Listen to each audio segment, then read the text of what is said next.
कोल्हापुरातील सीपीआर चौक ते सोन्या मारुती चौक मार्गावरील टाउन हॉल बस थांबा परिसरात गटारीचं दुर्गंधीयुक्त पाणी रस्त्यावर आलंय।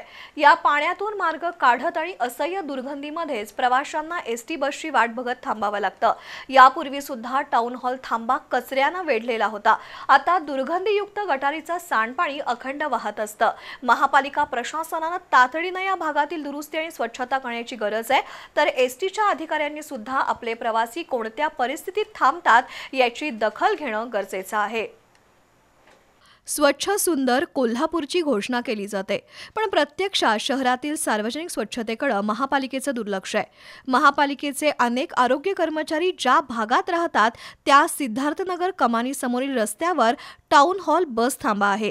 या बस थांब्याची अवस्था भीषण आहे, कारण गटारीतील सांडपाणी रस्त्यावरून वाहत असून बस थांब्याच्या समोर दुर्गंधीयुक्त सांडपाणी साचून राहिलंय।